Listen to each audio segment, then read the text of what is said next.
Wow, April 2nd, 2013. What a beautiful day. Ladies and gentlemen, Mid-Missouri, welcome back to Making a Difference. Tonight, we've got two young ladies. We're going to talk about some pretty exciting stuff, fun stuff, Fun City.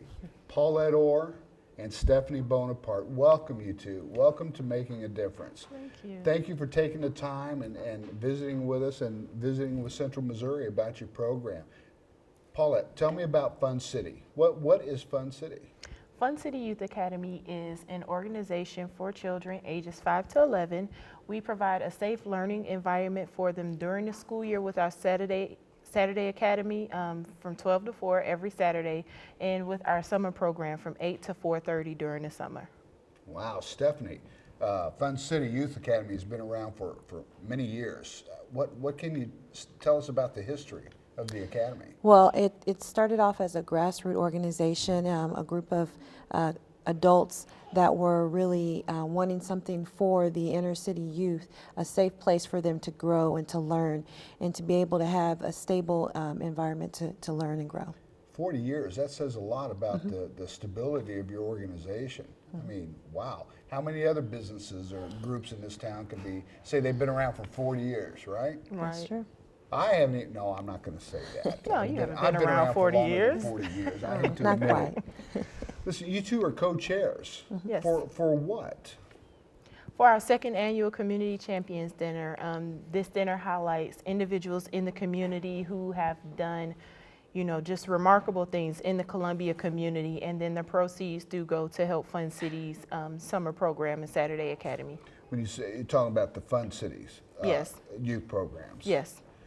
Where's this event going to take place? This event will be held at Progressive Missionary Baptist Church. It's April 27th between 6 and 8 p.m. Now, give us the location of Progressive. Progressive Missionary Baptist Church is located at 702 Bank Street. That's right. Just corner of Banks and Sexton. That's Yes. right. Now, who can come? Who can join Everybody in? can come. Everybody can Anybody. come. We want everyone to come and, support our community leaders. We want them to come be in support of Fun City. So it is open to the public. You can purchase tickets via our website, funcityouthacademy.org, or you can call the Fun City office, 256-1436. You mentioned a safe environment to learn. What are you talking about? A safe environment? Isn't our public school a safe enough environment? What other environments do we need? Well, they need more than just the school environment.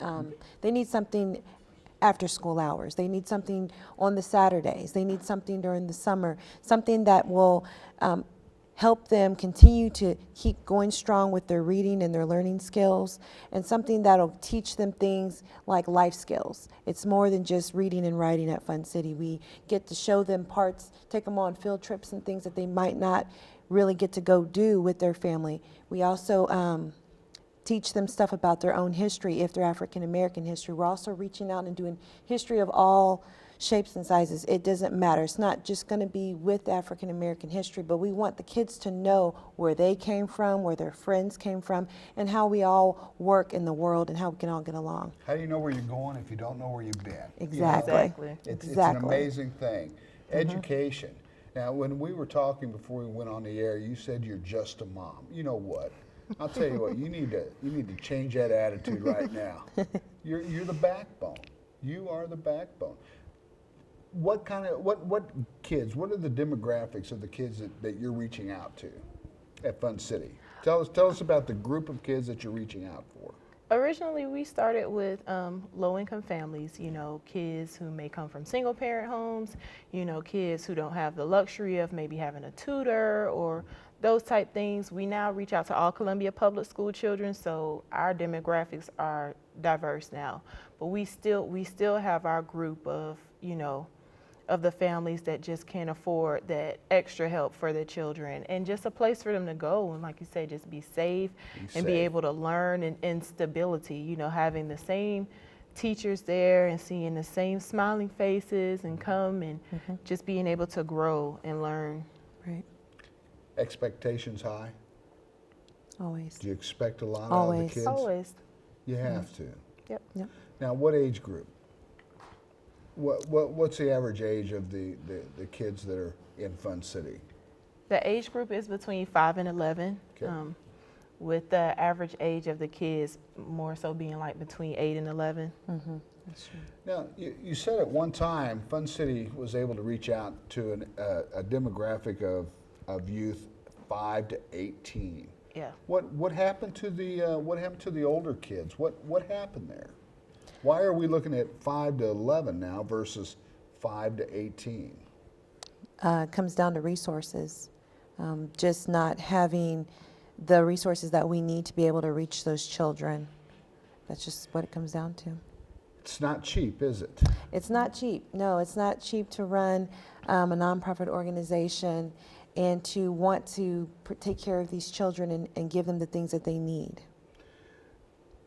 But that's not necessarily something of financial or material, is it? I mean, sometimes just volunteers Yes. who are willing to Yes. give their time. Exactly. You know, Exactly. people who care.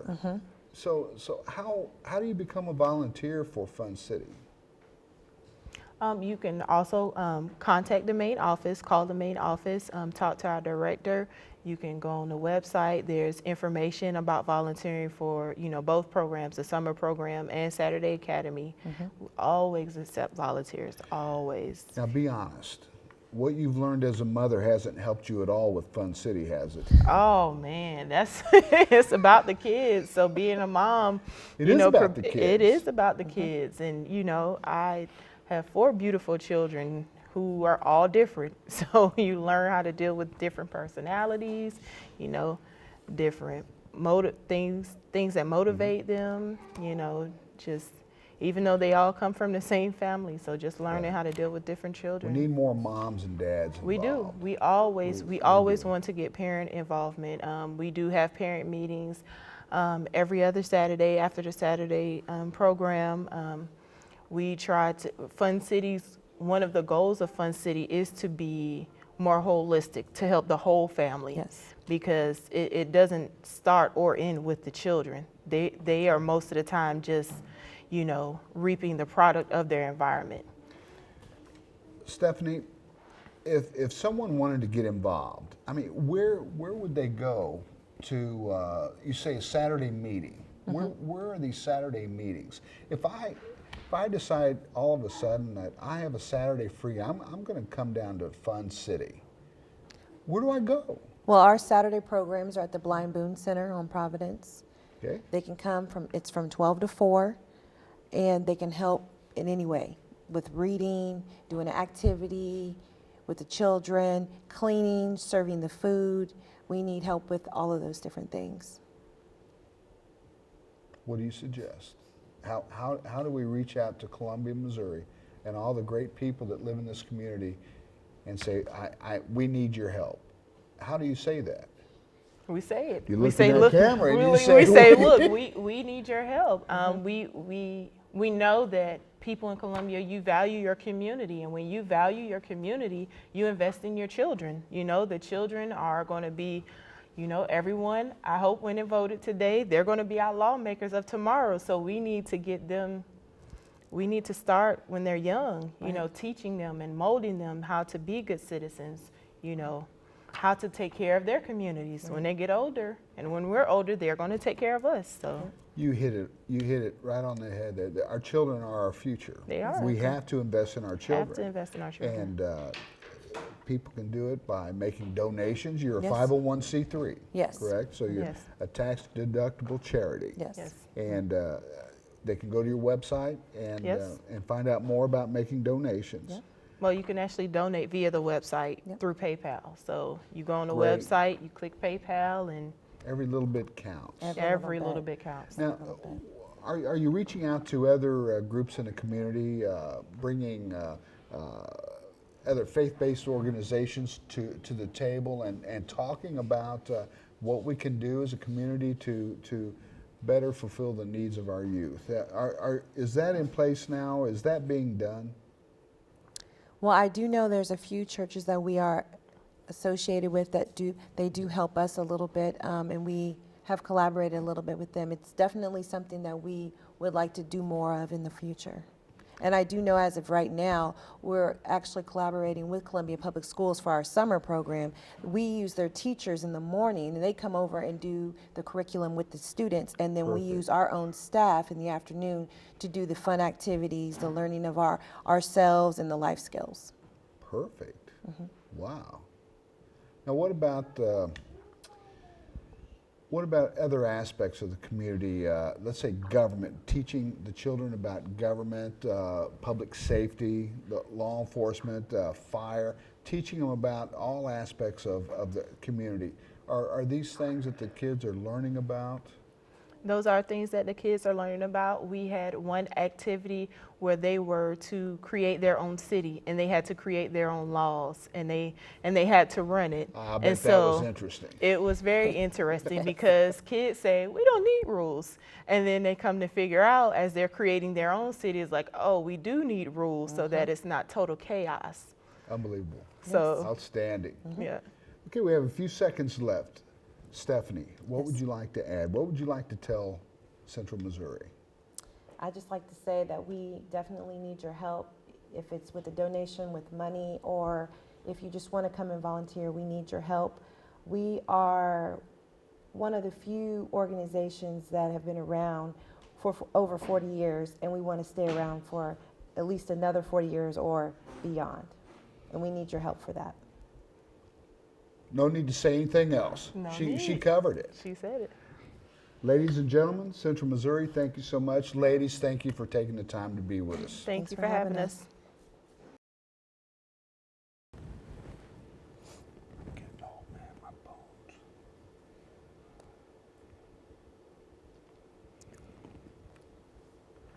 Welcome back to Making a Difference, Central Missouri. My guest now is Josh Chittum, the Assistant Director of We Always Swing Jazz Series. That's correct. Now, we've had an off the record conversation about jazz. Right. I have to tell you, Josh, I'm pretty impressed. You know what you're talking about. At least it seems like to me. Well, So much so, you got to tell the rest of Mid-Missouri about what you do. You're a blessed man. yeah, very fortunate to work for this great arts nonprofit, the We Always Swing Jazz Series. So we're dedicated to present, promote, and preserve the great American art form known as jazz. So jazz is this truly uniquely American art that came out of New Orleans, circa the turn of the 20th century. That was just a combination of various styles and players that were put together through various reasons, some of them great, just people wanting to create, others not so great, some segregation and things of that. But out of this was born, a very beautiful music that relies on being in the moment and spontaneous creation and listening to the people, the players around you, and playing off of them. And just working as one cohesive unit to, like say, create this new art form right there on the spot. Is it a lot of jazz impromptu? Is it just I think I'll play this note? Yeah, I mean, 'cause I don't really have jazz chops as a musician, but kind of how it works is you've got your chart, and you've got the head, so that's sort of the tune, the melody that people recognize or most associate with that. And usually the band will play through that a couple times, and that'll be in a key with And the rhythm. the ad-libbing comes in? And then they just go with it. I think it's phenomenal. First of all, to have the talent, the ability to do it, to play any instrument is just a blessing. Now, how long have you been doing this? I've been at the Jazz Series for about 3 years now, but we've been around since 1995, putting on concerts, doing educational events, just anything and everything there is to do with jazz in Mid-Missouri. We either help put it on, or if we didn't start it, we want to know about it so we can help promote it. We just want to get people out and exposing them to jazz, because I definitely feel that to really appreciate jazz, you need to be at the concert and seeing it created live, because you can listen to a jazz album and all of those are typically tracked live and it is jazz, but to be in the presence of those players as they're creating, I think really helps you take in that moment that's special and unique to that point in time. So tell me if I have this right. One jazz performance can differ from the next. The same musicians, but the performance itself, the notes, the presentation, everything can change from one performance to the other. It depends on feeling, Yeah, well, absolutely. I mean, for example, when we do our show at Murray's, we'll do 2 sets, and oftentimes the matinee and the evening set are completely different. You're looking at the same band, but not the same But how material at all. exciting is that? I think to it's be very- able to create in the moment. Exactly, and that's why we've got April as Jazz Appreciation Month. So yeah, that's the Jazz Series is celebrating, but that's going to be all across the United States. The Smithsonian Institute puts it on. So we have events starting this Saturday. We're going to be at Schnucks from 10 to 6, featuring local players, primarily university players, to show people that.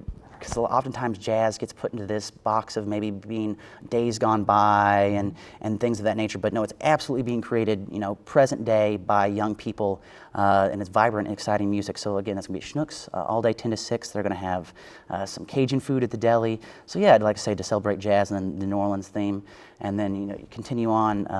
A month we've got a couple shows at Murray's. We've got a show at the Missouri Theater featuring the Monterey Jazz Festival All-Stars. So that's a great collection of musicians that's going to be in town. The day prior to that, the artistic director from the Monterey Jazz Festival, Tim Jackson, is going to fly in from California and do a presentation on the history of Monterey Jazz Festival and kind of its 55 years and how it helped sort of bring out the West Coast sound and those things. Now you're passionate about this. I get just a little bit. I do. I really do love jazz. You can't tell. I would try to hide it if I could, but You can't. It's written all over my face. No, forget it. You can't hide it. Now tell what instrument or instruments do you play? Well, I guess for the Jazz Series, I play the keyboard, the computer Okay. keyboard. Sending emails and making phone calls. Not a player, just a presenter. That's okay, man. But yeah, I play the heck out of the telephone there. And but Do yeah, it. we're because we just moved into a new location on 10th Street next to Cat D TV's downtown media center. So we're really excited That's a to be cheap plug. neighbors with those guys. And so yeah, the new space has allowed us to really consolidate everything that we had to offer. So another thing that we're doing as part of Jazz Appreciation Month is April 30th. We're doing an open house, and that's when we'll really fully unveil our lending library. So it's 7,000 CDs of all jazz that anybody can come in off the street and check. Different titles out, play them. We have books about jazz, vinyl about vinyl, jazz vinyls. So yeah, we really Now, want wait to a encourage second. people. What do you mean jazz vinyl? Yeah, You mean the records that I grew up with? right. The old vinyl records? Absolutely. You actually have those? We've got about 800 or so, and Get outta there's a little bit of here. rock and roll in there, but for the most part, it's a jazz collection. So yeah, and like I say, anybody can just come in off the street and see what we've got to offer. I laugh. I still have some 8 tracks and cassettes. Hey, it still sounds good, right? It does. It does. It's. I like the fact that you're also educating the public about jazz. I mean, I don't know that much about it. And it's definitely one of those things that, although it is a truly American art form, you don't get a lot of exposure to it. Turn on TV or the radio, and there's really not a lot of jazz. So that's why we want to be there to not only put concerts out there so people can see the art form live as it was intended, but if you were wanting to learn more about jazz, like say for example the Monterey Jazz Festival, the talk that we're doing there. Previously we've done talks on the history of jazz drums or the history of jazz guitar. Or we did this year. We did some master classes with the university students on the business of jazz. So students that are wanting to play jazz and do it for a living. How do you go about doing that? What are the kind of the ins and outs of it? So yeah, I think it's very important that not only with the artistic concerts, but education happens with that, so folks kind of know where the music's coming from.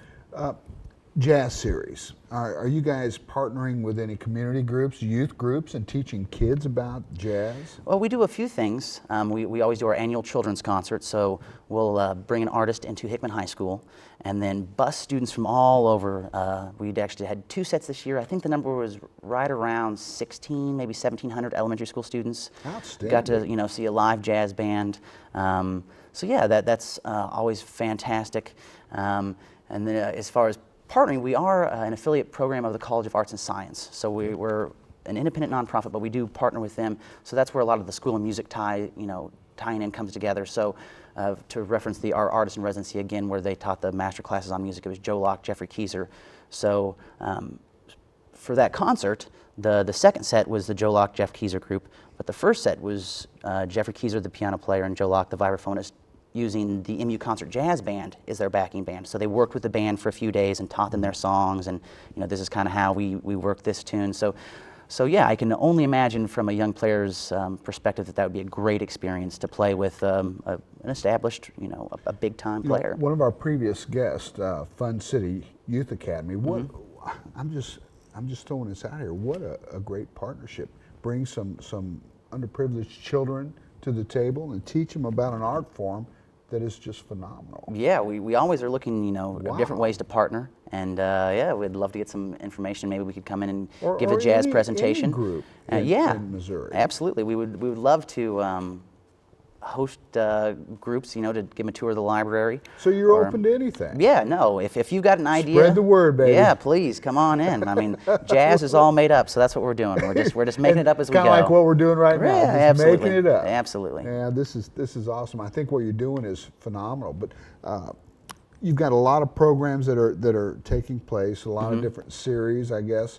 How do you sustain yourself? How do you support the organization and keep the jazz series alive and well?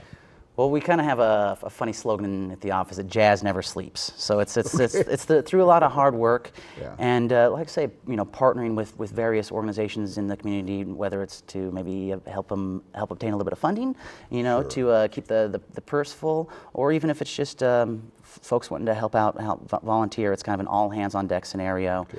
And yeah, like I say, our website's wealwaysswing.org. You can find us at 21 North 10th Street in the heart of the district there. So yeah, like us on Facebook, Twitter, all that great stuff. But yeah, any way you can connect and reach out, we're always wanting to hear from the community. And if you like what we're doing, we like to hear that. But we also like to hear ways that we can do things better, and maybe something that we're not doing. Because yeah, there's only 2 of us on staff, so there's only so many ideas that can come out of. Do you have our little volunteer brains. staff or anything like that? Yeah, we have a good group of folks who will volunteer, whether that's working event staff or hanging Okay. up posters, or even just word of mouth. We jazz deputies, just Jazz deputies. just talking about the jazz series. that's awesome. And if you're in a waiting room and making small talk, mention the concert. Just like I say, word of mouth can go a long way. It sure can. You've got a lot of events planned. If there's a young musician in town that wants to try jazz, wants to get involved with a group, or just to see how they would fare with some more tenured musicians, how would they go about doing that? Yeah, definitely. There are a few open jams in town, and that's Okay. kind of the cool thing about jazz is because it's a language that people are just speaking A with each other. language. Listen to you. You can the Jazz Repertoire Lab is going to be at the Unitarian Universalist Church April 4th at 7 p.m. They host that. It's the first Thursday of every month, and that's absolutely open. The Jazz Series doesn't put it on. We encourage people to go, and I try to make it by sometimes. But yeah, that's a jam that's absolutely open, and yeah, it's designed for players that know a little bit, but then also players that really don't know anything at all. And Sue Forte helps run that, and I'm sure she'd love to see some But it new gives faces out. an aspiring musician an opportunity to maybe play with more experienced Yeah, absolutely. musicians and learn. To reference again the master class we did with Joe Locke and Jeffrey Keyser, one of the things that really stuck with me that Joe Locke said was, this is not a competition. If you're the best player in the room, it's not your job to tell people that. It's your job to hold open the door so the other players can make it there too. Outstanding. And I think the jazz really tries to bring the spirit of cooperation and working together really to light. So how much longer are you going to do this for the rest of your life? Yeah, I guess as Might as well. as long as I'll tell you, I man, can you're keep passionate. me out of the and- poorhouse. And it's it's more than that. Life is more than that paycheck. But Right. what you're doing is Oh, yeah, absolutely. phenomenal. For sure. It's got to be exciting for you. Yeah, I was, like I say, fortunate enough to come into this job actually right out of college, and the economy a few years ago, you never know what was going to happen. So, yeah, to land something that not only do I like it, but I think we're doing good, positive work for the community. Josh Chisholm, thank you very much, and come back and see Yeah, us. for will sure. you? Come Happy back. Jazz Appreciation Month. Thank you, man. We'll see you in April. We'll see you at Schnucks. Yeah, absolutely. This Saturday. Lunch. Yep, that's it. Good job. Yeah, thank you.